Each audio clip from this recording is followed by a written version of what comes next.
Cam4.fr, le plus grand site de webcam live réservé aux adultes. 14h-16h, Brigitte Lahaie, Sud Radio. Bonjour à tous, nous sommes ensemble durant ces 2 heures sur Sud Radio. Alors bien sûr, il est plus facile d'aller bien quand on a eu des parents aimants qui ont su nous donner l'éducation nécessaire, à la fois avec de l'amour, certes, mais aussi de la sécurité, ce qui nous a donné le sentiment qu'on pouvait réussir sa vie puisque nous étions une belle personne. Mais comment on fait quand on a été maltraité, mal aimé, humilié, que sais-je encore ? Eh bien, c'est avec Ariane Calvo, qui est mon invitée aujourd'hui, que nous allons voir comment on peut s'en sortir quand on a eu des mauvais parents, ou pas de parents du tout d'ailleurs. On a des ressources en nous, quels que soient nos traumas et nos blessures. Alors bien sûr, on n'est pas tous égaux, et d'ailleurs certains s'en sortiront mieux, bien qu'ayant des parcours parfois plus violents. On parle de résilience, mais c'est peut-être un terme qui n'est pas toujours très bien compris, et on va déjà revenir sur ce que ça signifie. Je vous propose en tout cas de venir nous rejoindre si vous avez envie de parler de vos blessures, de vos traumas, et nous raconter comment vous vous en sortez.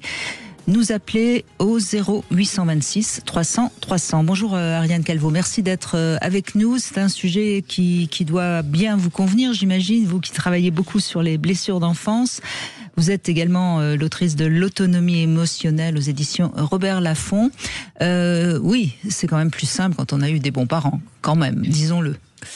Bonjour Brigitte, oui, c'est plus simple si on a eu des bons parents. On part quand même avec la différence principale, c'est une forme de sécurité affective en fait qui change beaucoup de choses dans notre regard sur le monde, mais qui n'est pas impossible à retrouver une fois adulte et en soignant petit à petit ces blessures émotionnelles d'enfance. Oui, parce que je crois que ce qu'il faut bien comprendre, c'est que l'enfant qui reste en nous quand même, quoi qu'il en soit, quand il vient au monde, il est avec un élan vital formidable, une envie de découvrir le monde, et tout ça, c'est jamais complètement mort, c'est enseveli, si je puis dire, sous un tas de cartons et de pourriture, mais c'est pas mort. Exactement. J'aime bien dire que le travail sur soi, c'est pas tellement aller chercher à l'extérieur de nous quelque chose, mais plutôt se retrouver. Ah, c'est joli, c'est un ça. travail qui va vers l'intérieur, oui, contrairement à ce qu'on projette. Et en fait, c'est beaucoup plus simple souvent qu'on ne le pense. Alors c'est en effet à l'intérieur de nous, ça je suis totalement d'accord avec vous, mais il va y avoir un miroir qui va nous éclairer peut-être cette partie à l'intérieur de nous qui brille encore et qu'on peut peut-être laisser remonter à la surface. Vous êtes d'accord avec ça ? Exactement, un thérapeute, l'amour de notre vie, un très bon ami qui écouterait sans juger, un livre, plein de choses peuvent permettre un déclic qui nous permet de mieux nous comprendre. Alors moi qui malheureusement ai entendu déjà beaucoup de vies difficiles, j'ai déjà souvent entendu que ça pouvait être parfois un arbre dans la nature, un animal de compagnie. C'est étonnant comme parfois c'est quelque chose qui paraît comme ça a priori tout à fait anodin. Tout à fait. Alors les animaux c'est très puissant et dans les récits de personnes très résilientes qui ont vécu des enfances très douloureuses, on retrouve souvent l'animal de compagnie par exemple. Et je pense que c'est lié à ce que je vous disais, c'est cette écoute sans jugement qui permet vraiment d'aller à la rencontre de soi petit à petit et de penser ses plaies avec douceur sans se punir, sans se maltraiter verbalement ou physiquement d'ailleurs. Que ce soit par les addictions ou par de l'autosabotage ou la maltraitance, ça peut être très symbolique, mais c'est si dommage d'y avoir recours. Ça nous aide souvent très peu. Oui, et parfois la maltraitance, c'est tout simplement parce qu'on est d'une hypersensibilité et on ne s'est pas senti du tout compris par nos parents. Et c'est là où un chien qui va nous aimer inconditionnellement, ben oui, on l'a dit ensemble, va apporter cet amour, et puis enfin quand on est au contact d'un chien, et c'est du corps à corps aussi. Et ça, on sait que les enfants ont énormément besoin de ça. Oui, il y a cette acceptation inconditionnelle, cette chaleur, cette douceur tellement belle qu'on aimerait tous pouvoir se donner, quoi. Alors je vais revenir sur ce terme résilience qui a été largement médiatisé par Boris Cyrulnik évidemment. C'est un terme qui vient de métaux qui sont capables de se reprendre leur forme initiale. Voilà, oui, c'est ça. C'est ça. Donc c'est un terme qui est très physique au sens de la physique, mais ça veut dire quoi pour un humain, la résilience ? Mais c'est ça qui est discuté beaucoup, et y compris par Boris Cyrulnik lui-même au fur et à mesure qu'il fait des recherches là-dessus. C'est que, en fait, après des épreuves de vie très lourdes, on ne reprend pas notre forme émotionnelle initiale. On avance et on devient une nouvelle personne en intégrant et en acceptant et en rendant, en ajoutant à nos ressources ce que nous a permis de découvrir sur nous cette épreuve de vie, quand on s'en sort. Et c'est ça qui est intéressant, c'est de pas être dans la candeur et l'innocence de l'enfance, mais d'avoir cette capacité d'élan de vie très forte de l'enfance et d'y ajouter ce que nous apprennent positivement les épreuves sur nous-mêmes. C'est l'image aussi parfois que je trouve intéressante, c'est l'image de l'huître dans laquelle il y a une petite pierre qui s'introduit et qui lui fait mal et elle en fait une perle. Ouais, c'est assez joli. Oui, dans les marées, les vagues et tout ce qui peut être compliqué pour une huître, hein, et pour nous-mêmes dans la vie. C'est une belle image, ouais. Donc il faut bien se dire que bien sûr ça fait mal, bien sûr on a souffert, bien sûr on a un handicap, mais qu'il y a rien n'est perdu définitivement. C'est-à-dire qu'on peut se redresser, on peut aller mieux, et c'est ce qu'on va essayer de transmettre durant ces 2 heures. Exactement, et il y a une clé vraiment à comprendre qu'à un moment, on n'est plus l'enfant de ses parents. On est l'adulte de nous-mêmes, avec un enfant intérieur très fort justement aussi, et c'est très bien. Ça nous aide en plein de choses, cet enfant intérieur.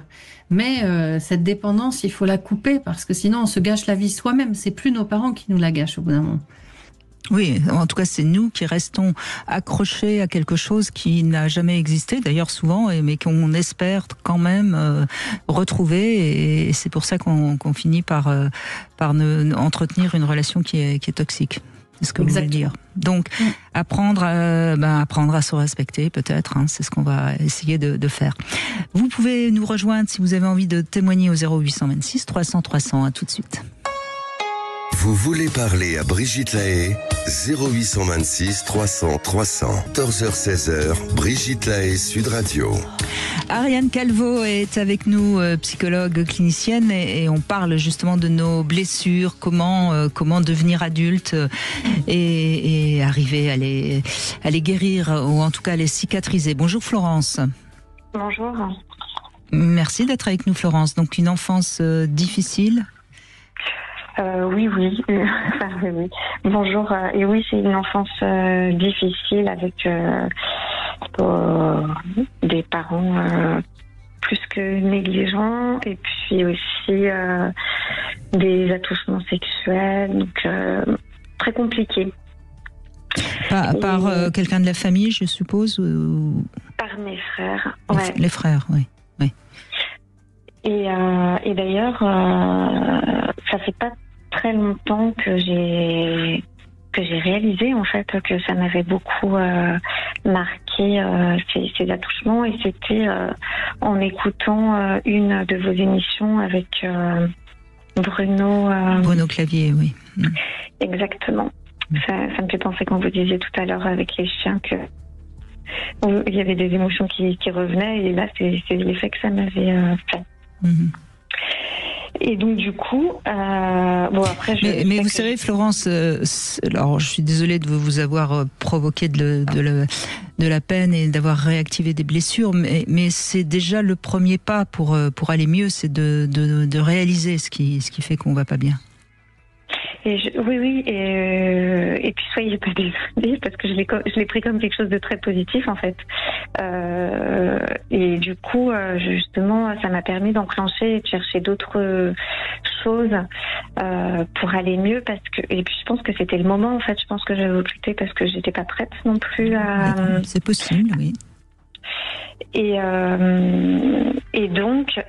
J'ai fait pas mal ça fait quelques années où je cherche des psychothérapeutes pour travailler sur moi et puis pour aller mieux.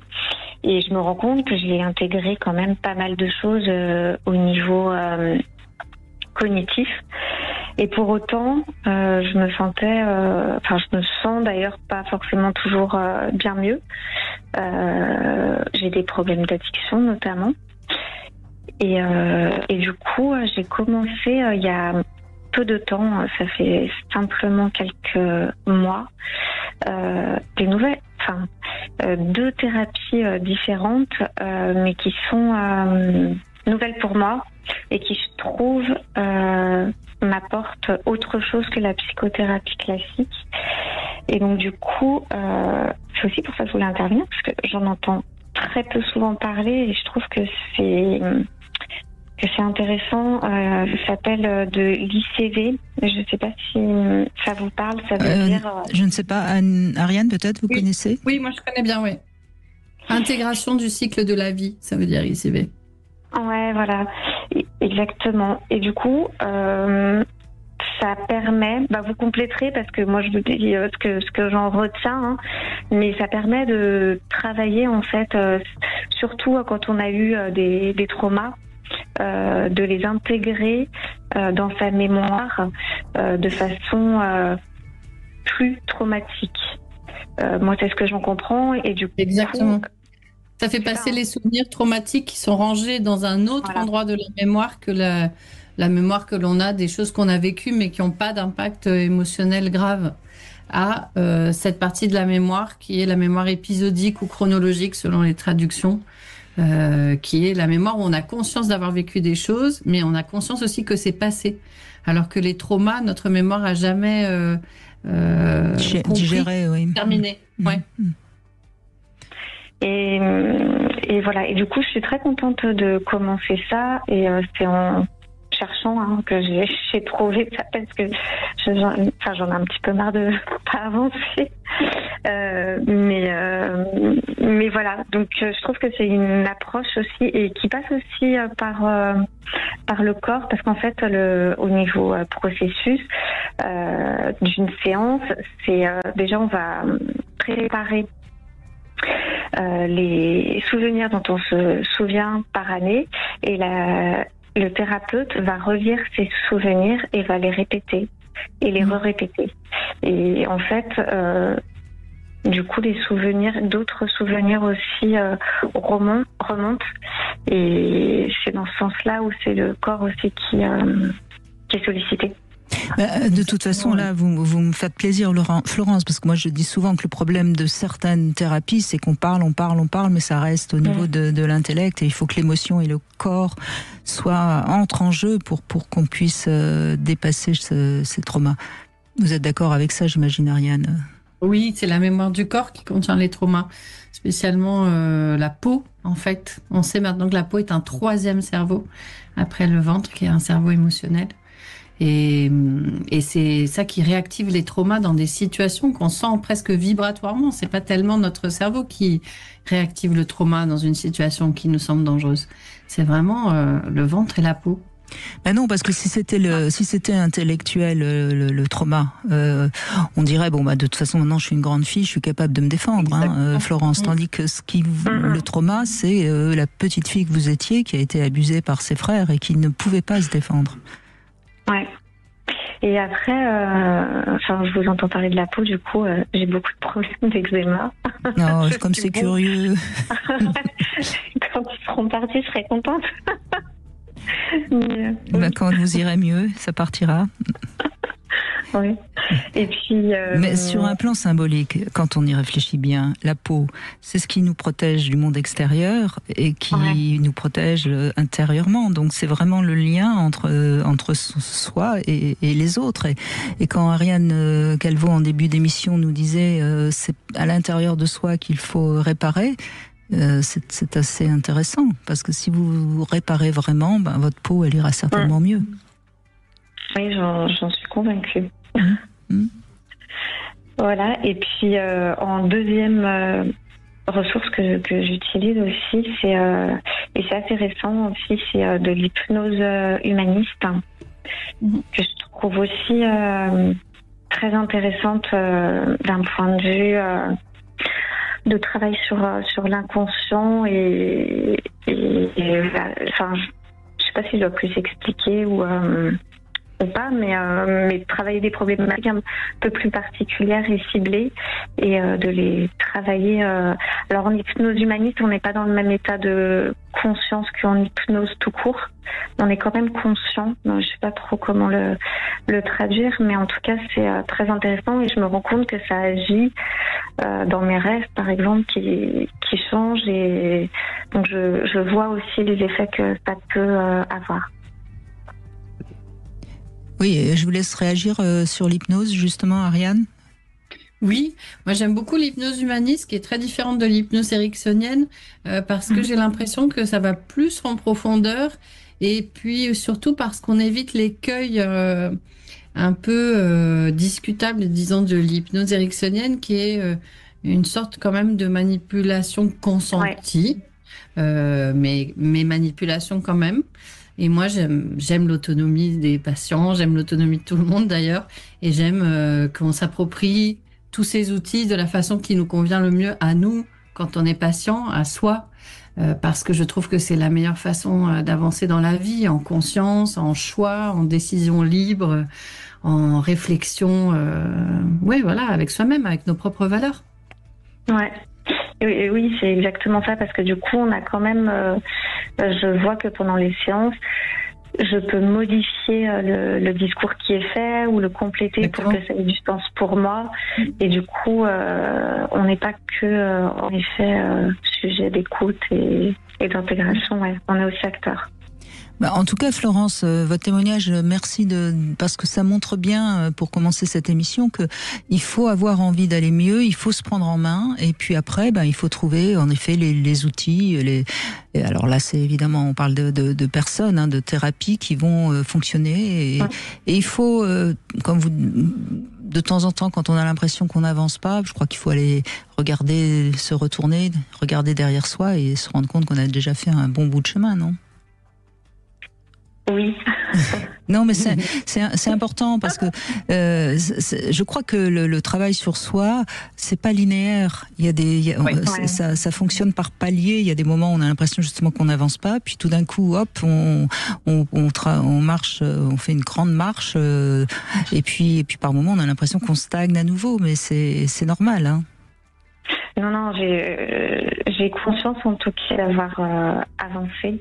C'est vrai que je suis quelqu'un qui est peut-être un peu impatiente et qui aimerait toujours avoir déjà terminé, quoi. Même si je sais que c'est toute sa vie aussi. Mais c'est vrai que quand c'est aussi les problèmes qui font qu'on se rend compte qu'on va pas bien. Quand moi, je sais que mon addiction me pose de gros soucis, donc voilà, c'est aussi pour ça que j'ai besoin d'avancer. Oui, mais vous savez, et au moins, ça me pousse à le faire. Oui, mais l'addiction, ça remplit du vide, et c'est pas si simple. Et parfois, il vaut mieux travailler sur soi et avancer et après s'occuper de l'addiction, parce que parfois, on s'occupe de l'addiction et puis il y a un autre symptôme qui se met en place, donc c'est pas forcément mieux. Merci Florence, merci beaucoup. Merci en tout cas. Merci à vous. Bravo Florence. On fait une petite pause, on se retrouve avec le Love Conseil du jour. On va parler de l'imaginaire et puis on vous invite bien sûr à réagir au 0826 300 300. À tout de suite. Vous voulez parler à Brigitte Lahaie? 0826 300 300. Brigitte Lahaie, Sud Radio, le Love Conseil. Alors, j'ai l'impression que mon Love Conseil va vous plaire. Ariane Calvo, vous allez pouvoir réagir, bien sûr. On va parler de l'imaginaire, parce que, en effet, et ça, c'est quelque chose que les gens ne réalisent pas trop, et c'est pourtant tellement important, dans nos représentations, l'imaginaire est plus important que la réalité, notamment quand cet imaginaire est négatif. C'est-à-dire que si on imagine, par exemple, que notre ventre est trop gros et qu'on est persuadé que le partenaire ne voit que ça, eh bien, cette imagination, elle est totalement ancrée en nous et ça devient une réalité. De même, pour les hommes, il croit qu'il bande un peu mou et immédiatement il va débander. C'est même pas la peine. Ça, je crois que les hommes l'ont tous expérimenté. Expérimenter ça, oui. Donc c'est important de comprendre ça parce que ce n'est pas la juste réalité, puisque par exemple, en parlant de l'érection un peu molle, on peut pénétrer avec une érection moyenne et on peut très bien faire l'amour avec un ventre un peu proéminent, puisque ce n'est pas le corps tout entier qui est représenté par le ventre. Alors ça, tout ça pour vous dire qu'il faut toujours toujours évacuer une idée négative et essayer de mettre à la place une pensée positive. Par exemple, quand vous avez l'impression qu'il fait très très froid, si vous pensez que vous allez attraper mal à la gorge, vous allez avoir encore plus froid. Et si vous vous dites ça fait du bien, un peu de fraîcheur après ces quelques jours de canicule, et ben vous allez trouver qu'il fait très très bon. Cette sensation, elle est très variable en fonction de notre thermomètre intellectuel, si je puis dire. De même, si vous avez une petite douleur quelque part, il suffit de respirer et de se concentrer un petit peu sur sa respiration, et cette petite douleur, elle va disparaître. Sinon, vous focalisez sur une petite douleur et tout d'un coup, vous avez l'impression que vous avez peut-être un cancer, je ne sais quoi. Voilà. Donc tout ça, c'est vraiment important à comprendre, l'importance de notre psyché sur le corps et évidemment vice versa. On ignore souvent la force de la perception. À quel point ce que l'on pense de ce qu'il se passe dans le réel prend le pas souvent sur la réalité elle-même. Et très souvent, il suffirait de changer la perception vers une perception positive pour vivre les choses de façon beaucoup plus douce. Oui, on le voit dans le quotidien, quand quelqu'un nous dit quelque chose qui est presque un peu anodin, on peut tout de suite penser que c'est une critique ou un jugement négatif sur nous, alors que c'est même pas ça, c'est juste une perception qu'on a eue. Et c'est pareil sur le corps, on a parfois des sensations tout à fait négatives alors que tout va bien, quoi. Donc attention à ne pas vous laisser emporter par votre imagination. Nathalie, bonjour. Oui, bonjour. Merci d'être avec nous, Nathalie. Merci à vous. Merci. Alors, vous avez envie de parler du vécu, du vécu en tant qu'enfant, du divorce de vos parents, c'est ça ? Oui, alors en fait, c'est vrai que le divorce de mes parents a été pour moi comme une blessure profonde en fait, qui a guidé toute ma vie, mais je m'en suis pas rendu compte tout de suite en fait. Et donc la violence, le choc, plus une enfance, quand j'étais jeune, la vie était simple. Je sais pas comment expliquer. Les choses n'avaient pas la même importance qu'aujourd'hui. Et donc les traumatismes n'étaient pas aussi forts que maintenant. On n'avait pas, c'était des violences. La violence n'était pas comme les traumatismes n'étaient pas réels comme on peut en parler aujourd'hui. Je sais pas si on comprend bien. Vous voulez dire que à l'époque, quand vous étiez jeune, on n'attachait pas beaucoup d'importance aux blessures que les enfants peuvent subir, c'est ça ? Voilà, c'est ça. Aux blessures, c'est vrai. Se sentir délaissé. Bon, c'était pas comme aujourd'hui, on n'en parlait pas comme aujourd'hui. Donc nos parents ne faisaient pas attention à tout ça, et donc les choses passaient très vite. Les relations étaient très rapides et les gens divorçaient. Ma mère avait des aventures, des choses comme ça. Les femmes étaient plus libres, peut-être aussi. Donc, et en fait, petit à petit, je me suis rendu compte que j'avais des blocages en moi et des choses qui m'empêchaient de continuer à grandir, d'avoir une sexualité normale, d'avoir une vie normale. Et petit à petit, en fait, j'ai commencé j'ai eu des vrais blocages qui m'ont dirigé vers la psychanalyse et qui m'ont obligée à écouter les secrets que j'avais en moi en fait, que j'arrivais pas à comprendre en fait.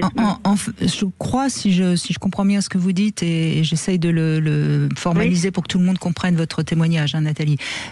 Vous avez eu beaucoup de peur enfant, ça a mis en place des croyances, et ces croyances ont inhibé votre vie d'adulte.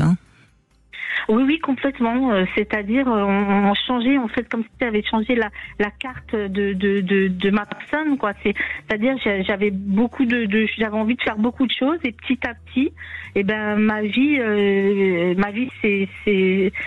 devenue plus difficile à gérer, et les choses ont commencé à remonter, des choses que j'avais oubliées de mon enfance, et en plus une violence que j'ai en moi qui correspondait à quelque chose de normal, en fait, et que je pense encore, malgré une analyse. C'est pour ça, par rapport à ce que vous disiez tout à l'heure, c'est très vrai. On peut suivre des analyses, parce que moi je suis quand même suivie depuis pas mal de temps, et ne pas avoir l'impression que c'est réglé voyez. Oui, vous avez l'impression d'avoir compris, Nathalie. Oui. Vous avez l'impression d'avoir compris à quoi c'est lié, ce qui vous bloque, mais pas comment débloquer, surmonter vos blocages. Exactement. Ouais. Exactement. Et c'est des blocages, en plus, comme c'est souvent le monde de l'enfance, c'est vos cousins, vos frères et sœurs, vos grands-parents. Et là, c'est pratiquement impossible, quoi. Non, c'est pas impossible, mais le travail à faire, et c'est pour ça que c'est si compliqué, c'est de retrouver les émotions que vous avez eues en tant qu'enfant à ces moments-là. Et à mon avis, il y a eu certainement beaucoup de peur, et peut-être un peu de colère, parce que vous parliez de votre colère. Et c'est ces émotions-là qui restent bloquées, notamment quand il y a eu beaucoup de peur à cause de ce qu'on a subi en tant qu'enfant. Vous imaginez bien que ces peurs, elles peuvent pas nous permettre d'oser vivre. Oui, c'est ça. On ne se permet pas, on n'ose pas vivre. C'est normal. Vivre, on est dans le spectre de ce qu'on a vécu, voilà, c'est ça. Et on n'ose pas être une autre personne. Ouais. Alors Ariane, qu'est-ce que vous conseillez à Nathalie, là ? Je conseille Est-ce que vous avez fait une autre thérapie après la psychanalyse ou uniquement de la psychanalyse ? Alors non, là j'ai changé de psychanalyste, donc ça se passe mieux, il est différent. Mais les résultats viennent, mais c'est très long, c'est compliqué. Et donc j'essaye en fait de chercher en moi et comme vous parliez de l'enfant intérieur, vous savez, tout à l'heure, c'est quelque chose qui m'intéresse beaucoup. Et je me dis, j'essaye de revisionner. Vous voyez, on essaye toujours et de me dire qu'est-ce qui a fait à ce moment-là, pourquoi j'ai oublié. Alors des fois j'ai des souvenirs qui viennent, mais la violence que j'ai en moi vient de l'enfance. Ça, je sais, vous voyez.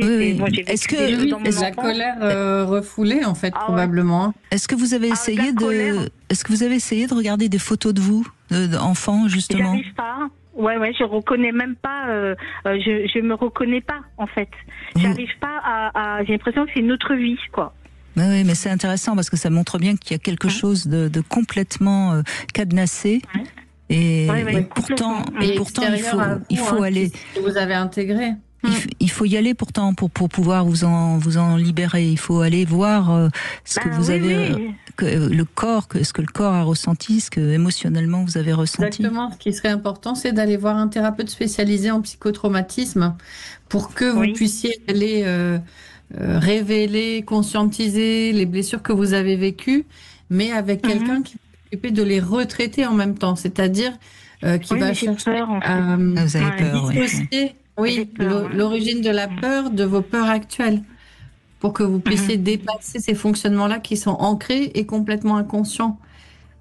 Oui, parce que j'ai vécu en fait aussi des violences physiques. J'ai vu pas mal de choses quand j'étais jeune, et j'ai peur de revivre. Et donc en fait, ce qu'on fait quand on a peur de quelque chose, la première chose qu'on fait, c'est qu'on recrée exactement ce qu'on a peur de vivre, on le refait, et c'est comme un cercle vicieux, on s'en sort jamais. Oui, parce que ça donne une illusion de contrôle. Quand on est enfant, on a la maîtrise sur rien, alors que quand on le recrée soi-même adulte, on a l'impression qu'on va enfin pouvoir maîtriser ce qui a créé ces conditions de la violence. Vous savez, c'est à maîtriser. Oui, mais vous savez, Nathalie, de toute façon, vous avez envie d'aller mieux. Donc il faut passer par cette phase qui en effet est terrifiante pour vous, parce que vous allez retrouver des peurs et des choses douloureuses. Mais si vous êtes avec quelqu'un qui vous tient la main, enfin un thérapeute digne de ce nom, vous allez être protégé. Vous voyez ? Oui.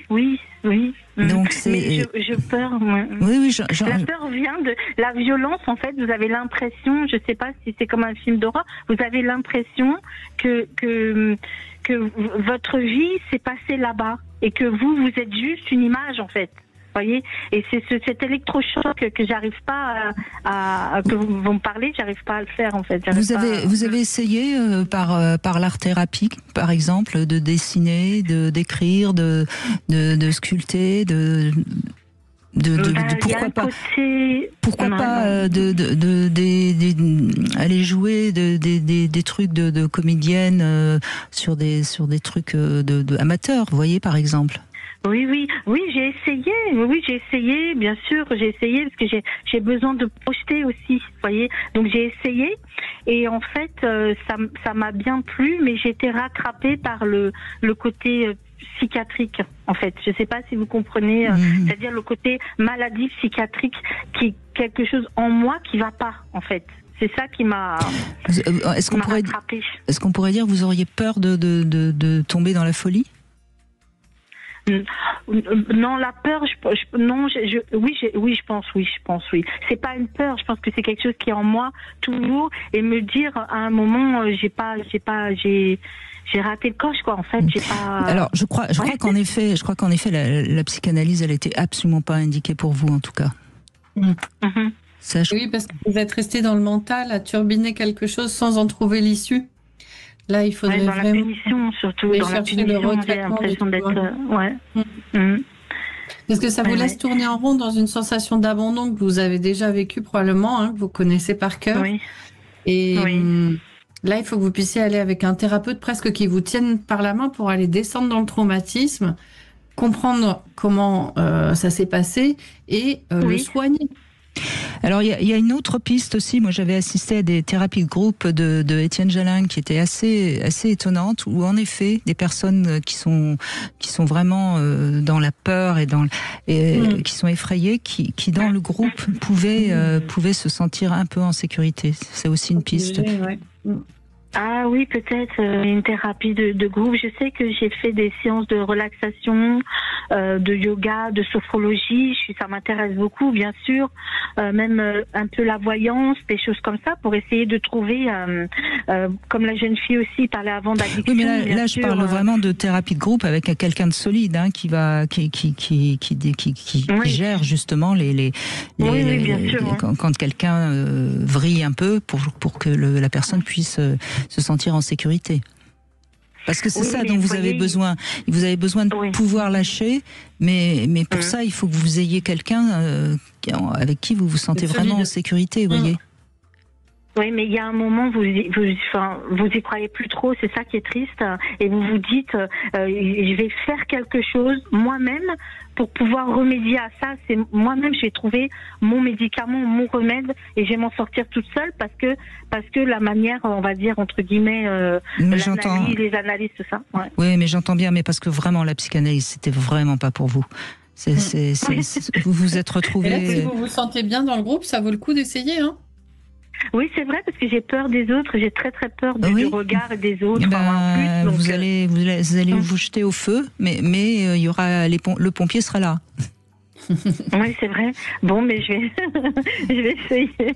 Après toutes les... Bon courage, Nathalie, mais continuez. On finit toujours par trouver sa lumière. Merci. Je vous en prie. Merci, Nathalie.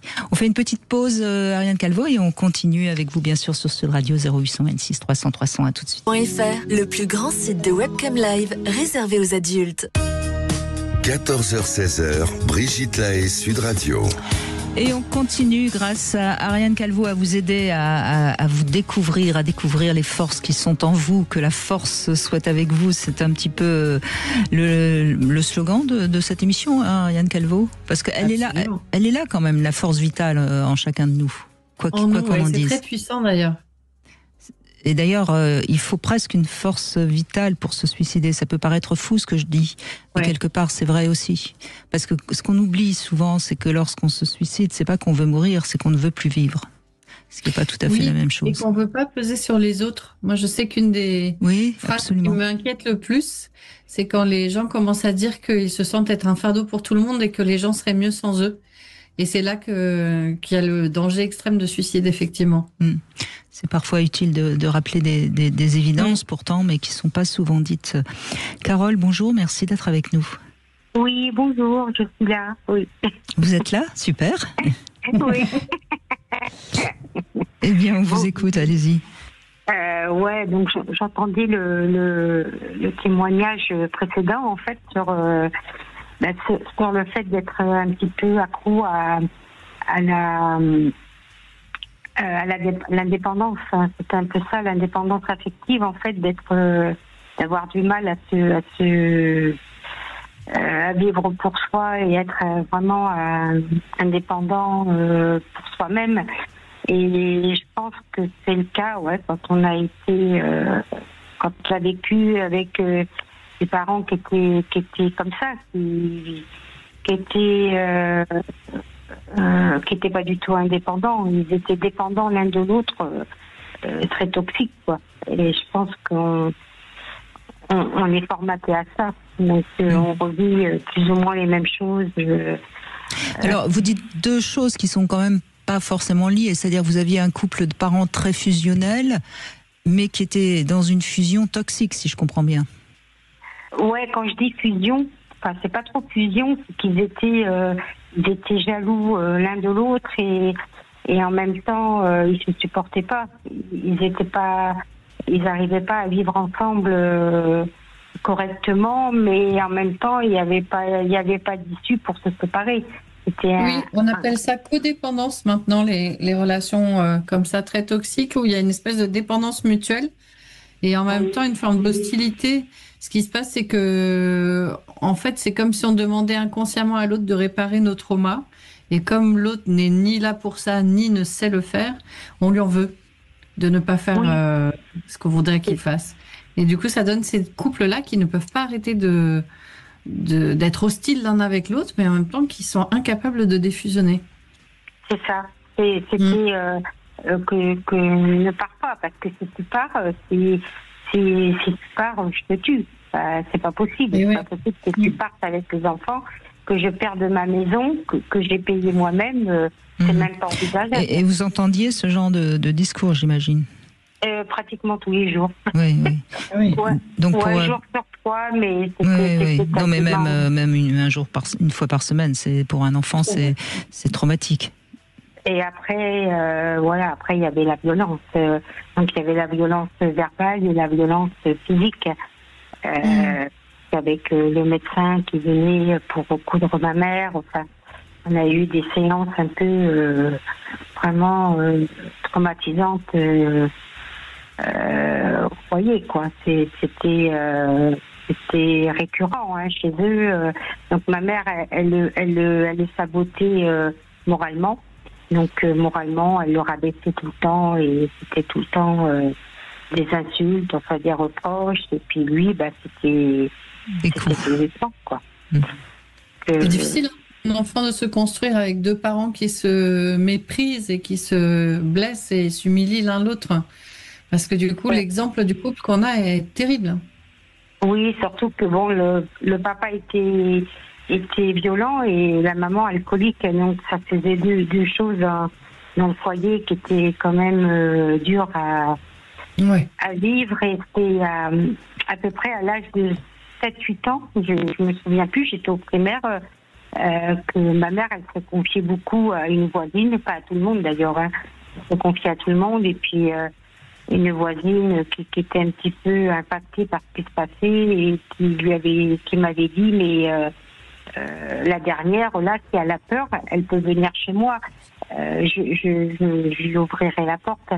Et c'est pas tombé dans l'oreille d'un sourd, sauf que c'est traumatisant quand même, parce que je me rappelle et je partais les nuits, alors pas toutes les nuits, c'est peut-être arrivé 400 fois, mais je traversais le champ en chemise de nuit, du pied, et j'allais sonner chez ce dame, alors des fois à 11h, des fois minuit, des fois 1h du mat, je ne savais pas moi l'heure qu'il était. Et elle vous accueillait avec beaucoup de bienveillance, cette femme? Énormément. Elle m'accueillait. Le seul truc qu'elle me disait, c'était ne mets pas tes mains sur le mur, parce qu'elle était hyper maniaque. Et ça m'a marqué. Donc elle me prenait, elle me mettait une serviette, elle m'essuyait. Et puis des fois je dormais avec elle me mettait avec elle, entre elle et son mari allait dormir ailleurs. Je me rappelle plus trop. Et je sais que des fois je dormais avec elle et des fois dans le lit de ses enfants qui étaient déjà partis, donc dans un lit superposé, je me souviens. Et le lendemain matin, elle m'a menée à l'école avec des affaires de ses enfants qu'elle avait, en disant qu'il y avait un problème familial, que j'avais pas mon cartable. Elle vous a protégé, cette femme? Oui, elle m'a protégée et en même temps, c'était pas sain, quoi, parce que j'avais tellement peur quand ça arrivait, quand ça me réveillait, que je partais en douceur et puis je m'éclipsais chez elle, quoi. Ouais. Mais ça vous a permis de voir autre chose, une autre forme d'être en relation avec un enfant que ceux que vous aviez à la maison. Ça vous a quand même montré qu'il y avait une porte de sortie, malgré tout. Oui, exactement. Même si c'était pas... Bon, ce qui est fou d'ailleurs, c'est qu'à l'époque, je ne sais pas dans quelles années ça représente, mais je pense qu'aujourd'hui, cette femme, elle préviendrait les services sociaux, enfin, j'espère. Oui, je pense.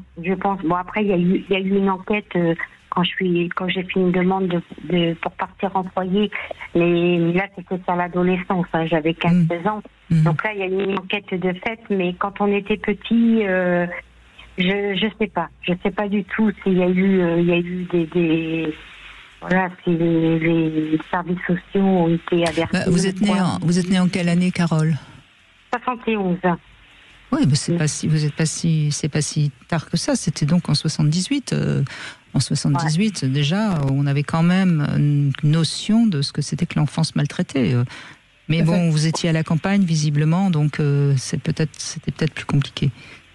Oui, enfin, on était quand même... on était dans un équipement, donc il y avait quand même pas mal de pavillons et tout. On n'était pas retirés. Mais je pense que les voisins savaient. Mais voilà, à l'époque, hein, c'était bon... parce que ils se parlaient en plus avec les voisins. C'était bonjour, bonsoir. Enfin, c'était des gens un peu comme tout le monde, hein, qui recevaient même des amis, des gens et tout. Mais à l'époque, ça en faisait rire certains même, parce qu'ils disaient on va voir au Far West. Oui, vous savez, je crois malheureusement, Carole, que ça existe encore, ce genre de choses, quand on sait qu'il y a, je ne sais plus, je crois que c'est 3000 enfants qui sont dans des familles maltraitantes parce qu'on ne trouve pas de place pour les sortir de ces familles-là. Donc on est encore... Ouais. Malheureusement, on avance, certes, mais ça n'avance pas aussi vite qu'il faudrait. Et alors, donc j'imagine que votre vie privée a été plutôt un fiasco, je suppose. Ah ben c'est ça, c'est tout à fait ça. C'est que on reproduit un petit peu. J'ai mon premier copain, mon premier amour, ça a été exactement le même personnage, quoi, violent. Donc j'ai eu la chance de pas avoir fait d'enfant, de pas avoir eu d'enfant avec lui. Donc j'ai réussi à partir. C'est mon père qui est venu me chercher d'ailleurs. Mon père qui est venu me chercher à l'improviste comme ça parce qu'il savait que j'étais battue. Et, parce que malgré tout, ils étaient violents les deux, mais en même temps, ils avaient... il nous protégeait, il entendait parler que quelqu'un nous faisait du mal, il est venu me défendre. Donc c'est ça qui était... Oui, c'est tout le paradoxe de ces parents qui en fait vont très très mal. C'est pour ça qu'ils se comportent comme ça, mais en même temps ça n'empêche pas qu'ils aiment leurs enfants. C'est vrai que c'est compliqué à comprendre tout ça, Ariane Calvo. Oui, moi j'ai commencé à comprendre un peu des choses à 26 ans, je me souviens, à une époque, en faisant le tour de leur vie, et en fait, il y a un truc qui m'a vraiment choquée, c'est quand j'ai su que mes deux grand-mères paternelles et maternelles s'étaient suicidées de la même manière, quoi. Et oui, ce que j'allais vous dire, c'est que très souvent, ces histoires de violence, elles prennent leur source dans des traumas transgénérationnels, c'est-à-dire qu'on hérite de la violence et de sortes de lignées de violence éducative et psychologique, voire physique et sexuelle, de nos ancêtres, en fait. C'est ça. Et vous avez réussi à couper justement cette chaîne de transmission, oui. Réussi. Alors j'ai eu des côtés toxiques, un petit peu difficiles quand j'ai eu ma première fille parce que j'étais jeune et du coup il y a eu un peu de violence quand même sur elle.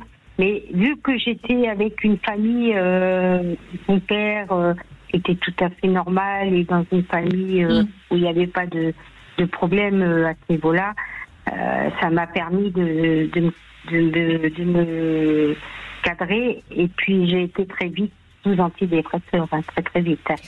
Et puis déjà, dans le fait que vous le reconnaissiez, je trouve ça énorme comme étape de sincérité avec soi-même, de pouvoir reconnaître qu'on a fait des erreurs avec nos enfants et vous avez fait ce qu'il fallait. Vous vous êtes soigné, vous y avez réfléchi, vous vous êtes pas laissé embarquer dans la spirale de la violence sous prétexte que c'est ce que vous aviez vécu.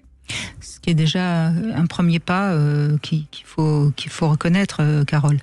Merci en tout cas de votre témoignage. On va continuer dans cette deuxième heure, bien sûr. Si vous avez vous aussi envie de témoigner et puis peut-être de nous dire comment vous avez réussi à dépasser ces traumas, on vous invite à nous rejoindre sur Sud Radio au 0826 300 300. On se retrouve tout de suite après les infos. 14h-16h, Brigitte Lahaie, Sud Radio. Cam4.fr, le plus grand site de webcam live réservé aux adultes. 14h-16h, Brigitte Lahaie, Sud Radio. Nous continuons à vous aider à aller mieux en compagnie de Ariane Calvo, psychologue et autrice de ce livre L'autonomie émotionnelle aux éditions Robert Laffont. Quand vous parlez d'autonomie émotionnelle, c'est vraiment, oui, justement, retrouver sa sécurité affective pour pouvoir aimer et choisir des personnages, des partenaires qui ne soient pas des personnes toxiques qui nous font revivre justement ce qu'on a traversé lorsqu'on était enfant. Ludovic est avec nous maintenant. Pardon, vous vouliez réagir, Ariane? Allez-y, je vous en prie. Exactement, c'est vraiment ça, faire des choix en conscience et en bonté vis-à-vis de soi. Ludovic, bonjour, merci d'être avec nous. Bonjour. Vous m'entendez? Oui, on vous entend très bien, allez-y. J'ai un plaisir de parler avec vous, Brigitte. Je vous écoutais à l'époque quand vous étiez sur RMC, donc vous voyez... C'est bien, c'était déjà il y a longtemps. Vous avez grandi un peu avec moi, alors très bien. Oui, j'ai appris quand même à travers vos émissions, j'ai appris. Bah, tant mieux. Et merci de témoigner alors, parce qu'il faut témoigner, c'est bien, bravo. Ben oui. Ben écoutez, comme je disais à votre standardiste, j'ai rien subi de méchant, on va dire, ou de violent, sauf un manque d'amour et d'attention de mes parents, et ce qui m'a bouffé une grosse partie de ma vie. Et ça m'a coûté 2 séparations d'ailleurs. Alors, quand vous êtes ado, donc quand vous avez 18 ans, vous étiez, j'imagine, donc un homme un peu dur, peut-être, hein? Vous aviez... Non, c'était... Alors moi, logiquement, je suis quelqu'un de sensible et d'émotif. Et mon père, c'est un pilier, c'est un roc, il a subi pas mal de choses, et il a toujours surmonté les choses. Et en fait, j'ai voulu lui ressembler. Parce que à mon époque, un homme sensible et émotif c'était une tapette, voilà, comme on disait vulgairement.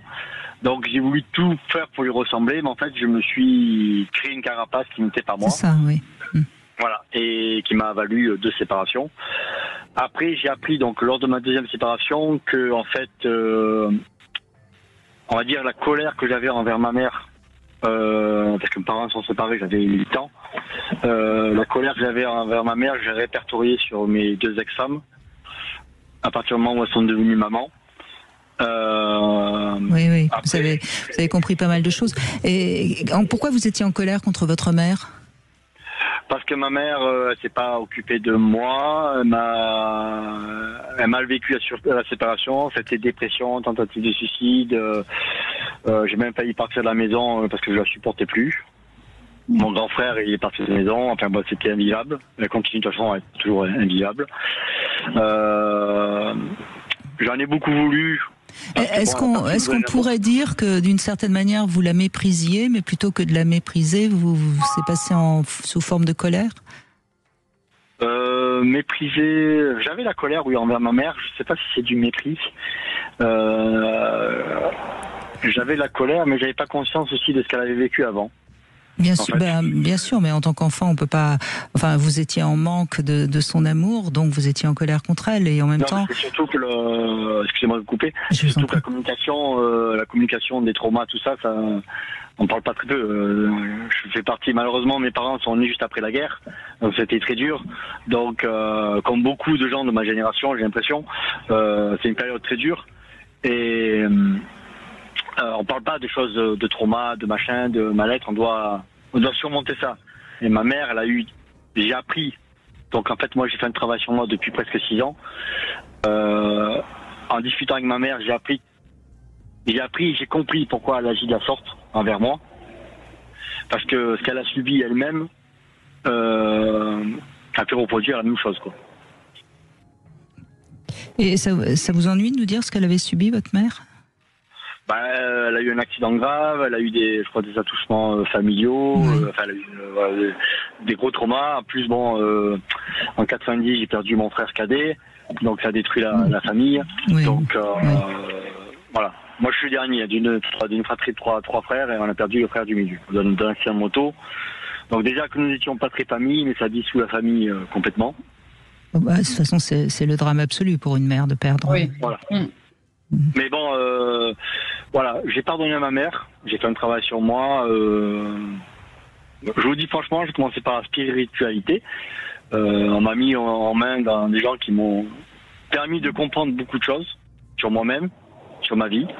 Et j'ai compris aussi que les souffrances peuvent être des traumas héréditaires.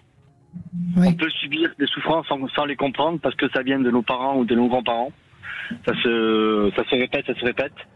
Et j'ai compris qu'au bout d'un moment, il y a une personne, on l'avait appelé le mouton noir pour le signifier, qui est apte à encaisser tout ça et à briser cette chaîne à malheur et à repartir et à donner de l'amour et de la bienveillance à une famille détruite et dissoute.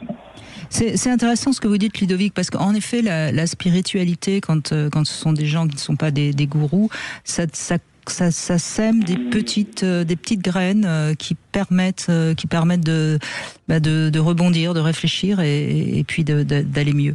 Ariane Calvo, qu'est-ce que vous avez envie d'échanger avec Ludovic ?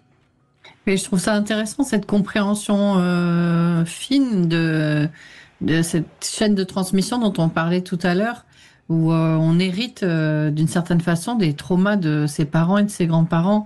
C'est assez interpellant d'ailleurs dans les études qui ont été faites sur les enfants des personnes qui ont vécu la déportation dans les camps, à quel point ils ont intégré des peurs et des vécus qui n'ont pas été les leurs dans leur propre vie. Et c'est là qu'on se rend compte de la puissance de cette transmission-là, complètement inconsciente, mais en fait, l'inconscient guide beaucoup de choses en nous, et c'est par ces prises de conscience, quel que soit le canal, pour vous ça a été la spiritualité, et c'est super, c'est tout ce qui permet de se décentrer et d'avoir accès à une forme de miroir sur soi qui nous permet de comprendre les choses. Parce que tant qu'on est complètement embourbé dans ces émotions négatives et ces sentiments d'être victime et qu'on marne là-dedans, rien ne peut sortir de la boue, quoi, disons. On peut pas émerger de ces traumas-là. Je suis tout à fait d'accord. Alors, en plus, moi, j'aimerais dire la faculté, ou j'ai eu la possibilité. J'ai commencé par la spiritualité parce que pour comprendre le départ de ma vie. Après, j'ai rencontré des personnes qui m'a fait beaucoup étudier, qui m'a beaucoup appris sur la philosophie de vie, non pas la philosophie, voilà. Et après, j'ai travaillé encore sur le mental et avec l'hypnose thérapeutique et tout ça. Et en fait, j'arrive maintenant. J'ai beaucoup d'amis autour de moi qui m'appellent au secours et que j'arrive à guider et à leur faire comprendre des choses, à leur faire prendre conscience que j'explique aux gens que tout ce qui nous arrive, déjà c'est pas la faute aux autres, c'est la faute à nous-mêmes. Ça dépend ce que nous on en fait. Mais oui, bien sûr. On n'est pas responsable de ce qui nous arrive, mais on est responsable de ce qu'on en fait. Et c'est sans doute votre sensibilité, vous parliez de votre extrême sensibilité, qui vous permet d'être, allez, on va dire, un bon thérapeute pour vos amis. Le mot thérapeute, c'est un peu fort, mais en tout cas... Oui, moi, une belle qualité d'écoute. Ça fait 3 ans que j'aide un ami qui est routier. Bon, je suis routier, donc ça fait 3 ans que dans mes conversations, il a appris, il a compris beaucoup de choses. Là, j'en aide le deuxième. Malheureusement, bon, je suis séparé parce que j'ai compris que mon éveil, on va dire mental, ou mon évolution fait peur aux gens. Parce que moi, l'amour que je peux donner à une femme, elle n'est pas habituée, donc parce que souvent c'est les femmes qui ont des casseroles. L'amour que je peux donner à une femme fait peur. Mon savoir, ma connaissance, mes ressentis font peur, alors que je cherche que la vivre en paix, en harmonie. Et que, voilà, oui, mais c'est intéressant aussi ce que vous dites, Ludovic, parce que vous êtes en train justement de vous éveiller, de grimper la pyramide, si je puis dire. Et bien forcément, quand on grimpe une pyramide, on est un peu plus seul, puisque les gens qui sont restés en bas, ils vous comprennent pas, ou ils ont l'impression que donc c'est un petit peu normal. Mais en même temps, vous allez rencontrer d'autres personnes avec qui vous allez pouvoir être connectés. Tout à fait. Donc c'est un parcours de toute façon, mais forcément il y a des personnes que vous allez laisser en route. Ben ça je sais. Après j'ai appris aussi qu'il n'y a pas de hasard. Les personnes que je vais rencontrer, soit je vais leur apporter quelque chose, soit elles vont m'apporter quelque chose. Voilà. Oui, mais il y a des personnes que vous dérangez parce que justement vous avez su vous sortir de choses alors qu'elles sont peut-être restées engluées dans leurs difficultés. Tout à fait. Et puis quand je leur dis, ils expliquent la vérité avec des mots simples, ça leur plaît pas. Il n'y a pas pire sourd que celui qui ne veut pas entendre. Tout à fait. Voilà. Eh oui. Non, merci de votre témoignage parce qu'on voit quand même que vous avez fait un cheminement assez différent et c'est intéressant aussi. Et qu'on ne peut pas cheminer à la place des autres. C'est un chemin qu'on peut faire que soi pour soi. Voilà, moi ce que je dis, tant qu'il n'y a pas une prise de conscience que, vous voyez, ma deuxième ex-femme, c'est elle qui m'a quitté. Bon, elle avait ses raisons, j'étais quelqu'un de fermé et tout ça. J'ai dit une phrase que j'ai retenue d'un roman philosophique. Toute croyance n'est pas vérité. Ça, c'est clair. On est tellement persuadé que les choses sont comme ça, qu'on ne voit pas plus loin, et qu'en fait, derrière ça, il y a des choses merveilleuses. Mais oui, mais les croyances, elles nous protègent de nos peurs. Les croyances, elles servent à tenir debout, mais en même temps, on n'est pas vraiment debout quand on a besoin des croyances. Pour moi, il y a 2 fléaux qui tuent l'humanité. Oui. L'ego parce qu'il nous donne un pouvoir qu'on n'a pas, et la peur qui nous empêche d'avancer et d'évoluer et de comprendre. Et l'ego adore entretenir nos peurs. Et oui, mais c'est deux opposés. Oh, je suis pas sûre. Mais en tout cas, c'est un beau discours philosophique et spirituel que vous nous avez tenu, et je vous en remercie beaucoup, Ludovic. De rien. Merci beaucoup. Merci à vous. On fait une petite pause, Ariane, et on se retrouve dans un instant sur Sud Radio. 14h-16h, Brigitte Lahaie, Sud Radio. 24.fr, le plus grand site de webcam live réservé aux adultes. 14h-16h, Brigitte Lahaie, Sud Radio. Ariane Calvo est avec nous, psychologue et autrice de L'autonomie émotionnelle aux éditions Robert Laffont. On voit bien depuis 14 heures que les gens qui nous appellent ont subi des violences très différentes. Il n'y a pas de hiérarchie, je crois. C'est ce qu'il faut toujours rappeler. Ça va dépendre de chacun et il n'y a pas... Exactement, le ressenti, il peut être que personnel. Très souvent, j'entends « Oh, mais vous devez entendre des choses tellement graves que ce que j'ai vécu, moi, à côté ». En fait, ça n'existe pas, la comparaison de la souffrance. Il n'y a que notre parcours personnel de vie. Voilà, c'est vraiment important de le signaler. Marjorie, bonjour, merci d'être avec nous. Oui, bonjour Brigitte, bonjour Ariane. Bonjour. Oui, voilà. Moi, je vous appelle en fait parce que par rapport à tout ce parcours-là, moi, j'ai fait beaucoup de choses. Je suis allée voir beaucoup de thérapeutes, de psychanalystes, de psy, de gestalt-thérapeutes, d'hypnose, et en fait, c'est toujours compliqué, quoi. Qu'est-ce qui a été si traumatique pour vous pour que vous puissiez ne pas arriver à le dépasser ? Alors en fait, je sais pas. Dans mon enfance, quand j'étais petite, il y avait une grosse rivalité entre moi et ma sœur. Oui. Et Parce que je sais pas, on n'avait pas les mêmes défauts, mais comment dire, mes défauts étaient moins tolérés que les siens. Vous étiez quel âge toutes les, enfin par rapport à votre sœur? J'ai 3 ans et demi de plus qu'elle. 3 ans et demi, donc vous êtes l'aînée. Voilà. Et vous étiez que toutes les deux. Oui. Et puis bon, des fois on m'a oublié pendant plusieurs heures parce que mon père croyait que c'était ma mère qui devait venir me chercher. Ma mère croyait que c'était mon père. Enfin bon. Mais ça encore, c'est pas le. Moi, ça a été au moment de l'adolescence en fait, où mon père a totalement changé, est devenu harcelant. Contrôlant, harcelant, rabaissant, tout. À partir du moment où vous commencez à prendre des formes, c'est ça? Oui, voilà. En fait, j'ai pas compris ça quand j'étais ado. Je comprenais juste pas, mais après j'ai compris qu'il y avait une sorte qui se comportait comme un mec jaloux en fait. C'est-à-dire à fouiller dans tes. Pour certains pères, c'est une façon. Je sais pas si vous m'entendez. Des fois, pour certains pères, c'est aussi une façon de se protéger eux-mêmes. Et vous, de vous protéger de leurs pulsions, de choses qu'ils ne contrôlent pas bien, qui les mettent mal à l'aise vis-à-vis de vous et de la femme que vous êtes en devenir. Et en fait, ça les met dans des colères parce qu'ils ne comprennent pas ce qu'ils ont. Et puis, ils projettent le regard des autres hommes sur vous. De la même façon que eux sont perturbés, ils pensent que tous les hommes vont être attirés, troublés, et que vous êtes donc en danger de ces pulsions qu'eux sentent. Je ne sais pas si ça correspond à votre père, et probablement vous le savez pas non plus, mais ça pourrait être ça aussi. Oui, ça se pourrait, mais après, il faisait des choses qui n'étaient pas très... il y avait un climat qui n'était pas... Enfin, il n'y avait pas de l'inceste à purement parler. Non, mais de l'incestuel. Oui. Voilà, vous sentiez bien que quelque part, votre père vous désirait. Il y avait des choses un peu spéciales, quoi. Je veux dire, c'était... ouais. Et il avait pas cette attitude avec votre sœur? En fait, quand elle a commencé à grandir, j'ai empêché le truc, quoi. D'accord.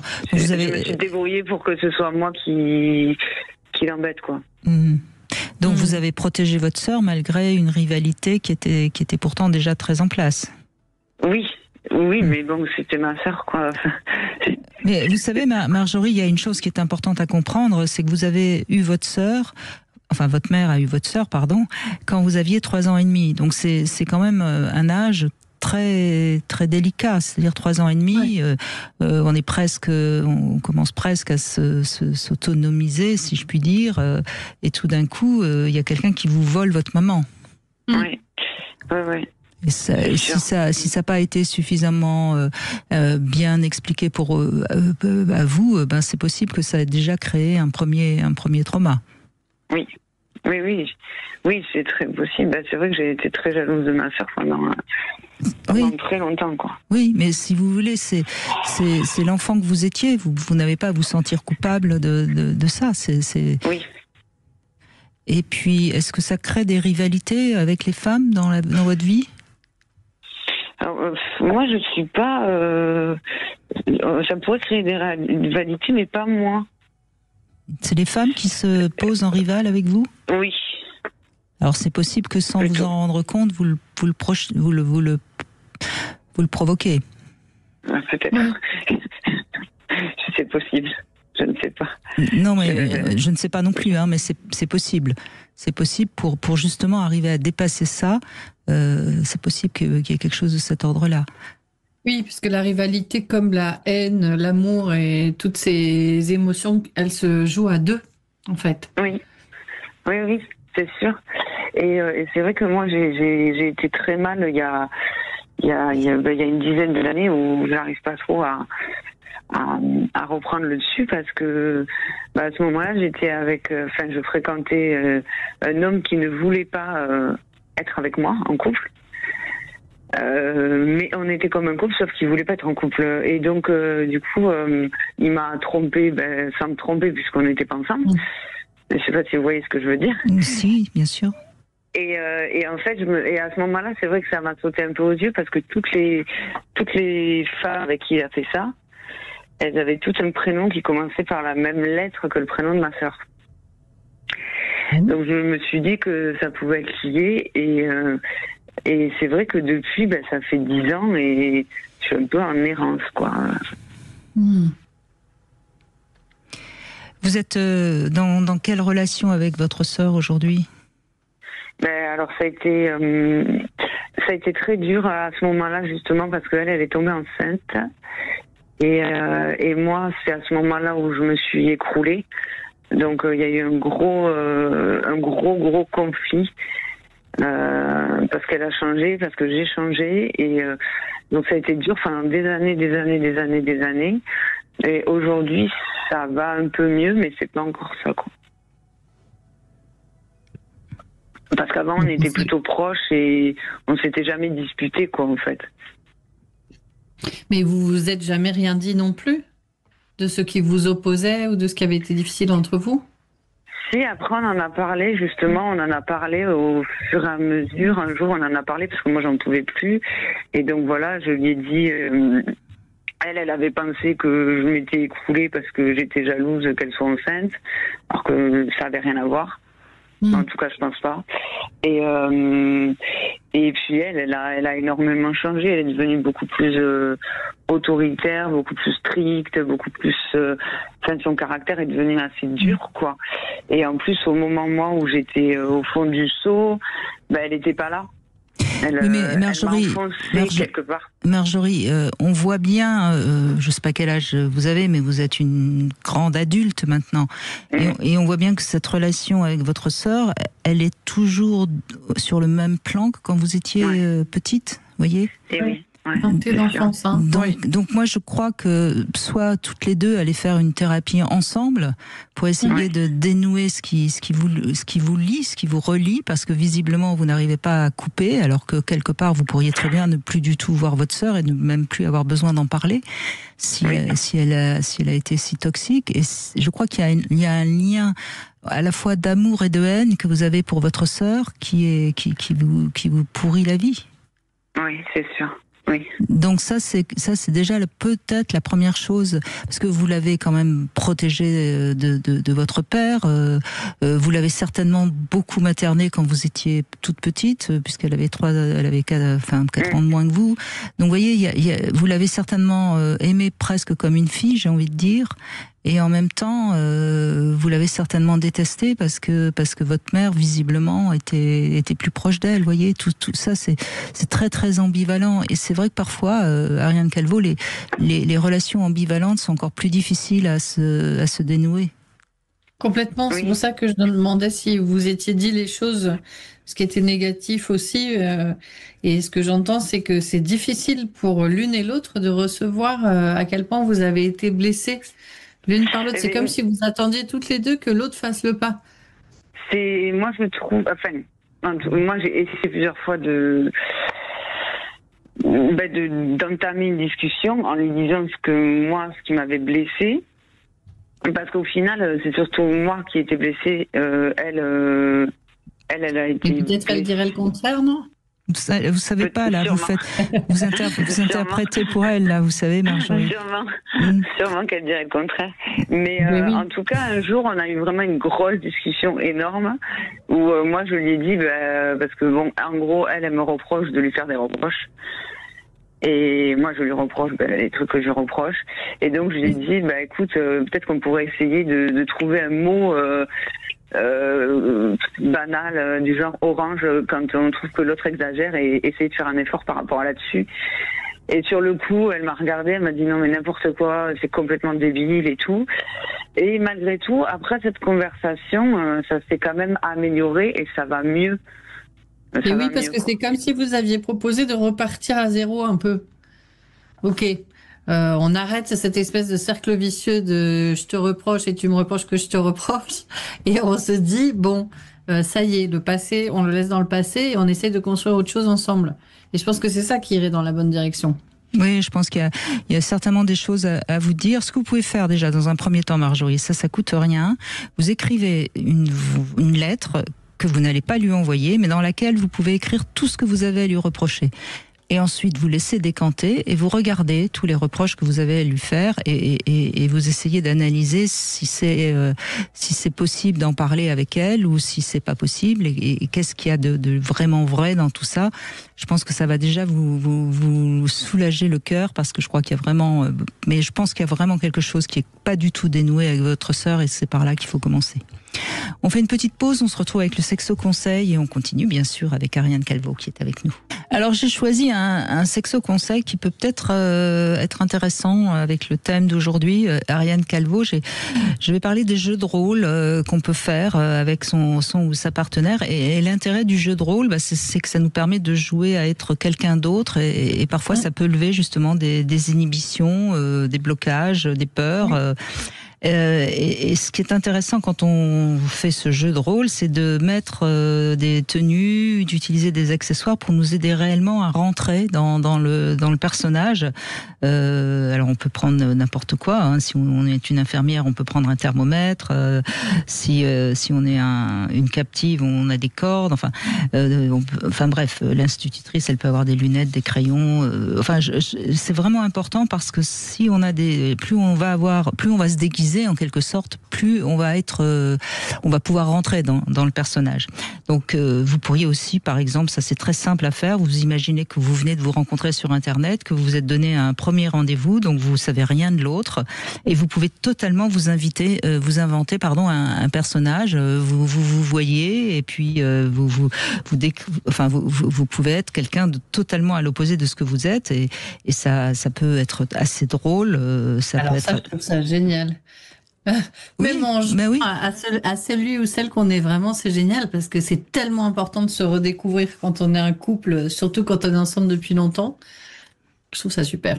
Oui, et c'est très simple. Vous venez de vous rencontrer, donc vous vous posez les questions qu'on pose à quelqu'un qu'on vient de rencontrer et qu'on ne pose absolument plus à son partenaire. Vous êtes bien d'accord? Exactement. Voilà, donc c'est un jeu a priori assez anodin, mais franchement, ça peut vous permettre de vous redécouvrir un petit peu. En tout cas, de vous parler, de communiquer, et c'est ça qui est toujours important dans le couple. Nathalie, bonjour. Bonjour Brigitte, bonjour Ariane.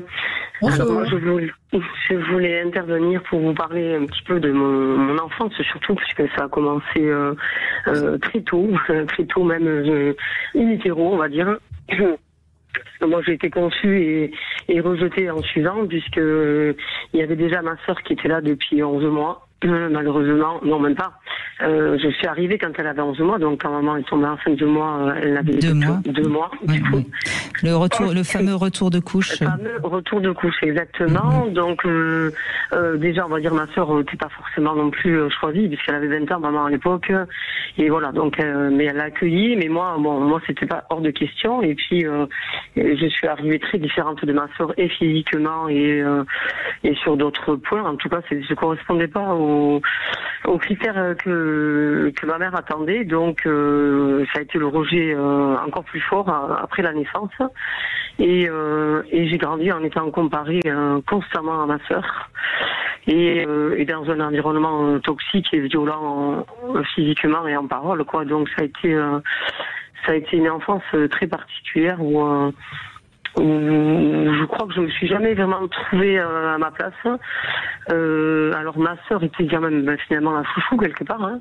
Bon, j'étais pas jalouse de sa position. Moi, j'ai essayé de trouver ma place, mais du coup j'étais quand même dans la rébellion. Hein. Alors forcément. Pour vous faire remarquer, oui. Sûrement. Alors. C'est souvent comme ça que l'enfant va essayer d'attirer l'attention en étant un petit peu rebelle. Ouais. Mais vous êtes que 2 dans la famille? On est 4.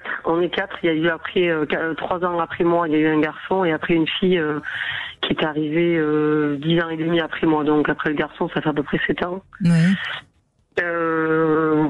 Sur les 4 personnalités vraiment désirées en soi, hein, mais bon, voilà, moi on va dire ça a été vraiment le bonbon parce que c'était beaucoup trop tôt.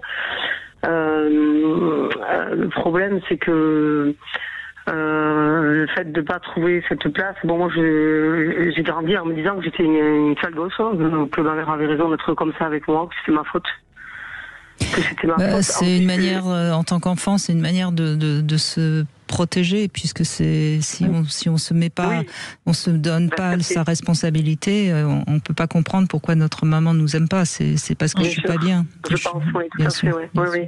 Ça, je l'ai compris bien plus tard en séance de thérapie où on m'a expliqué un petit peu le fonctionnement de comment ça se passe tout ça. Évidemment, on n'en a pas conscience et tant qu'on n'est pas tant qu'on n'a pas les bons éléments, on n'est pas à même de comprendre tout ça. Mais à l'adolescence, je suis tombée dans l'addiction alimentaire. Alors ça a été de la boulimie pendant un certain temps, et cette boulimie, elle est revenue régulièrement dans ma vie à chaque phase difficile émotionnellement. Surtout, puis après évidemment j'ai commencé quand même j'ai construit des couples. Alors le premier couple a été construit un peu tôt, mais par fuite on va dire. J'ai fui ma mère à 18 ans, puisqu'elle me mettait en arrêt qu'il fallait que quand j'aurai 18 ans, il faudrait que je dégage, clairement. Donc, mais je l'ai prise de haut. Dans ma tête, je me disais, mais il faudra que je parte, oui, parce que c'était insupportable à vivre. Cette violence permanente physique et morale. Et physique, c'est-à-dire C'était des coups. Voilà, les disputes qui tournaient à des coups de balai, des tendeurs, des petits brindilles là. Une fois, j'ai même cru qu'elle m'avait cassé le nez parce que j'avais pris beaucoup de balais sur le nez. Voilà. Bon, après tout ça aussi, je l'ai intégré aussi parce que ma mère a vécu une enfance de violence, donc elle a reproduit. Oui, bien sûr, mais enfin ça explique, ça n'excuse pas, c'est quand même, je veux dire, c'est sûr. Quoi qu'on en dise, quand on a reçu des coups de sa mère, en plus, je dirais que c'est pire que du père, parce que là, il y a aucune sécurité affective. Elle, c'était son père. Oui, non, mais vous, c'est votre mère. Et il y a aucune sécurité affective qui peut se mettre en place. Comment vous pouvez vous sentir en sécurité à partir du moment où la personne qu'on aime le plus, c'est-à-dire sa mère, nous tape dessus. Enfin, c'est... Oui. Et du coup, je suis tombée dans la dépendance affective, évidemment. Et le premier petit copain, avec qui j'ai flirté, même si c'était pas la relation de rêve. Bon, mais voilà, j'ai essayé de construire un idéal que je m'étais créé dans ma tête un idéal de famille, de bonheur familial, mari, enfant, le mariage, quelque chose de stable. Ça a été un fiasco. Et c'est ça. On a quand même eu un enfant. On s'est mariés. D'abord on s'est mariés. On a eu mon premier enfant tout de suite après. Bon, et malheureusement j'ai attiré la trahison, puisque certainement de ce que j'ai compris, je portais une blessure de trahison par rapport à mon père, ce qu'on m'a expliqué, puisque lui ne me venait pas en aide par rapport à ma mère, si j'ai bien compris le processus. Et donc j'ai retrouvé la trahison dans mon couple. Donc j'ai mis fin à cette relation parce que c'était quand même très difficile à vivre. C'est intéressant parce que vous décrivez vraiment bien la façon dont s'installe la croyance qu'il y aurait impérativement des choses à faire ou à être ou à dire pour être aimé. Et qu'en dehors de ces clous-là, disons, on ne peut pas juste être aimé pour ce que l'on est. Mmh. Et on voit en vous écoutant comment vous êtes persuadé, ou vous vous êtes persuadé que si vous arrivez à faire beaucoup d'efforts et à être quelqu'un de très très bien et quelqu'un de très important pour l'autre, vous allez peut-être réussir à surmonter cette espèce de malédiction de la trahison. Mais en fait, vous n'y arrivez pas parce qu'évidemment, c'est pas le bon chemin. On ne contrôle pas ce que ressent l'autre pour nous. Il le ressent ou pas, il a envie de rester ou pas, mais ça dépend pas du tout de ce qu'on fait pour lui. Bien sûr. Ouais. Et en plus, ce qui s'est passé, c'est que ça s'est arrivé en plus pendant la grossesse de mon fils, donc ça a été d'autant plus violent, puisque cette idée-là de construction familiale avec... où j'apporte, c'est vrai, cette notion de donner beaucoup à l'autre, d'apporter tout l'amour dont il a besoin, c'est vrai, c'était quelque chose de très ancré en moi, Et mais finalement, ça a été. Et est-ce qu'aujourd'hui vous avez compris que c'est vous à qui il faut beaucoup donner? Eh bien, mais ça, malheureusement, j'ai toujours du mal. J'ai toujours cette façon de m'auto-saboter, Alors je suis plus dans la boulimie parce que ma vie émotionnelle est plus stable, mais j'ai quand même un trouble alimentaire, hein, voilà, où par moment, voilà, je vais être dans des excès justifiés, hein, je me dis, mais ça vient combler quand même quelque chose certainement qui est pas tout à fait réglé, quoi. Bien sûr, mais c'est pas grave, faut pas vous culpabiliser, faut avancer pas à pas. Encore une fois, quand vous allez dans un excès, vous avez fait ce que, et puis ça va tout doucement aller mieux. Visiblement, ça va déjà mieux. Vous voyez, faut vraiment avoir plus d'indulgence avec vous-même et vous apporter de l'amour et de la sécurité que vous n'avez pas eu visiblement. Mais c'est vrai que j'ai tendance à l'apporter d'abord aux autres. Mais non, justement. Et c'est surtout dans le couple que j'ai mis ça en priorité, quoi. Donc cette volonté de vouloir apporter à l'autre tout ce qu'il n'a pas. Alors je suis tombée sur des relations même après celle-là. Et à votre fils, vous lui avez apporté tout ça? Alors j'ai eu énormément de chance parce que ma crainte après cette trahison, c'était de me dire est-ce que je vais réussir à aimer cet enfant, puisque c'était l'enfant de cet homme-là qui m'avait fait tant de mal, hein, cette trahison, et j'avais peur de le détester. Alors, en fait, pas du tout. Ça a été une relation très fusionnelle. Qui est toujours une très bonne relation, hein, même si elle est moins fusionnelle évidemment puisqu'il a 26 ans aujourd'hui. Mais c'est bon signe, ça prouve que vous l'avez pas étouffé non plus. C'est que vous avez quand même su lui apporter de l'amour et de la sécurité sans le vampiriser par besoin d'amour. Donc c'est bien. Et oui. Et j'ai eu d'autres enfants depuis d'eux et on m'a bien fait comprendre en séance que c'était une chance énorme, que j'ai réussi à su donner l'amour à mes enfants, c'est l'amour que j'ai pas eu de ma mère. Et c'est vrai que ça, pour moi, ça a été oui, c'est réparateur. Très très puissant. Oui. La maternité, c'était très très fort chez moi, vraiment. Bon, donc c'est fort. Alors Nathalie, ça veut dire que vous êtes capable de materner. Donc si vous êtes capable de materner un enfant, vous pourriez commencer à vous materner. Oui, ça c'est. Si, c'est important. Il faudrait que, oui, tous les matins, vous voyez ce que vous pourriez vous apporter. Deux choses par jour pour commencer. Hein. Par exemple, là, vous avez appelé, donc ça c'est déjà une belle initiative. Ariane, qu'est-ce que vous conseilleriez à Nathalie? Comment se sortir des schémas qui nous font du mal nous-mêmes et qu'on crée nous-mêmes. C'est quelque chose de compliqué, déjà les conscientiser et puis comprendre à quel point quand vous entrez dans des formes d'addiction comme ça, c'est en fait vous qui vous faites du mal et c'est comme si les personnes qui vous ont rejeté, trahi, blessé avaient plus besoin d'être agissantes dans votre vie puisque vous faites le boulot ou le sale boulot, disons, toute seule. Donc là, c'est vraiment comment vous aimez suffisamment, développer l'amour de vous suffisamment fort, sans avoir besoin de quelqu'un pour vous le prouver ou vous le donner et vous réparer, pour que vous puissiez avoir cette force de dire non à des comportements qui vous blessent énormément. Allez, un petit peu d'amour pour vous, Nathalie. Hein, c'est difficile, hein. Il n'y a vraiment aucun jugement. Je sais, dans ma chair, à quel point cette traversée elle est difficile. Mais c'est possible. Vous allez y arriver. Merci Nathalie, en tout cas. On fait une petite pause. On va conclure dans un instant avec Evelyne, je crois. 4.fr, le plus grand site de webcam live réservé aux adultes. 14h-16h, Brigitte Lahaie, Sud Radio. Toujours en compagnie de Ariane Calvo, on vous écoute et on essaye de vous aider à aller mieux. C'est pas simple. Encore une fois, chaque parcours est un parcours individuel, mais en même temps, il y a toujours des possibilités d'aller mieux. Je crois que c'est peut-être le message positif qu'on peut donner, Ariane Calvo.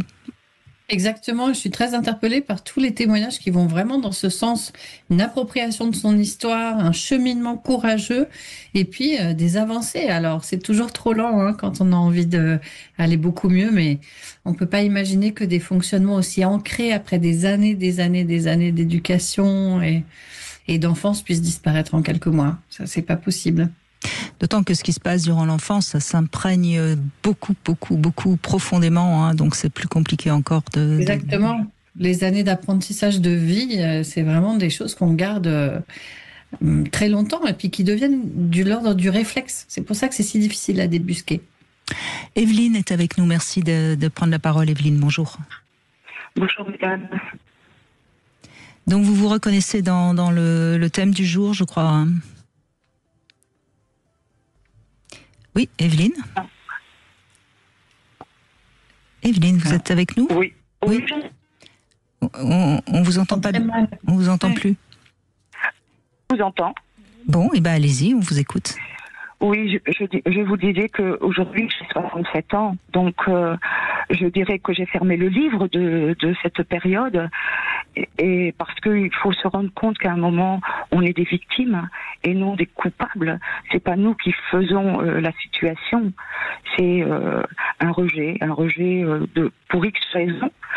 Mais ce qui est important, c'est surtout se dire qu'on n'est pas la cause de la chose. C'est déjà ça, c'est déjà très important. Moi, aujourd'hui, j'ai tourné la page parce que je n'ai pas, comment pourrais-je vous dire ça, je n'ai pas cherché un coupable parce que la situation, il fallait déjà faire un travail de longue haleine, c'est-à-dire de savoir le pourquoi ma mère en était venue à être aussi horrible. Et donc j'étais cherchée très très loin, et en fin de compte elle-même avait subi un choc et elle était devenue une gamine monstrueuse à l'âge de 5 ans, et personne n'a été alerté par son comportement, ce qui fait qu'elle a grandi dans ce comportement, et que moi, quand je suis arrivée au monde, je suis arrivée comme Nathalie, c'est-à-dire l'enfant qui n'était pas désiré, donc une erreur. Et ma mère, qui aujourd'hui est diagnostiquée bipolaire, donc pour vous dire qu'il y a plein de paramètres qui fait que nous, on subit une situation dont on n'est pas maître en fin de compte. Non, mais vous avez dit quelque chose d'essentiel. Vous n'êtes pas la cause. Vous n'êtes pas. C'est pas vous qui êtes responsable de la maltraitance que vous donne votre mère. Bien sûr que non. Et ça, c'est quand on a fait déjà ça, on n'a déjà mis ça à plat, on a fait déjà un grand pas. Et se dire que c'est pas parce qu'on n'a pas été aimé par nos propres parents qu'on ne peut pas être aimé par les autres. Faut surtout pas faire cette erreur. Et surtout pas oublier qu'on est des individus et qu'on doit aussi trouver sa place dans la société. Et ça, c'est extrêmement important. Parce que c'est vrai que quand on est maltraité, on n'a pas une bonne image de soi. Parce qu'on se pose des questions. On se dit, mais qu'est-ce que j'ai fait? Qu'est-ce que j'ai pas fait pour mériter ça? En compte, on n'a rien fait. On est des victimes. Tout simplement. Et il faut vraiment ranger ça. C'est un travail de longue haleine. Hein. Et puis, en plus, si on est différent, moi d'autant plus puisque je suis différente, hein, et ça ma mère l'avait très bien remarqué, et ça a été très très compliqué, mais j'ai réussi à faire ma vie, j'ai trouvé une place dans la société, et c'est surtout ça qui doit nous faire avancer, se construire nous-mêmes, pas se construire avec ce qui s'est passé avant. Oui, mais vous dites quelque chose de fort et visiblement vous l'avez bien compris, c'est-à-dire que vous avez su à un moment donné tourner le dos à ce passé qui est désastreux, hein, qui vous a évidemment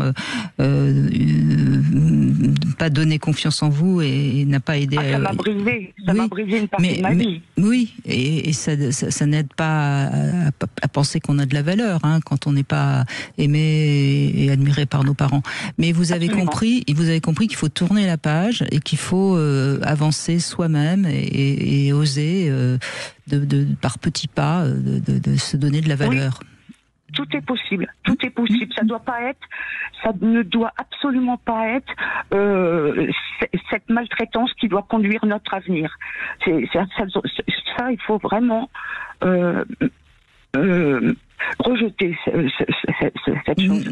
Mais votre message est formidable pour conclure cette émission, parce que vraiment, oui, c'est ça, c'est qu'il faut. Vous n'êtes pas la cause de cette maltraitance, et il n'y a aucune raison que ça continue. Donc il faut se traiter bien, se respecter et oser affronter la vie. Et se faire respecter.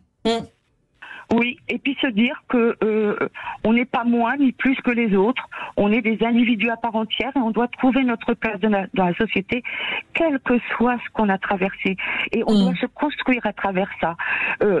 on a, du fait d'avoir été maltraité, on a des données qui sont différentes de celles des autres. Il faut au contraire en faire quelque chose de positif plutôt que de faire quelque chose. Mais ça peut se transformer en positif, parce que quand on dépasse tout ça, je suis sûre que vous repérez très très vite aujourd'hui les personnes qui seraient toxiques pour vous, par exemple. Oui, et puis ça permet d'apprendre à identifier ses ressources.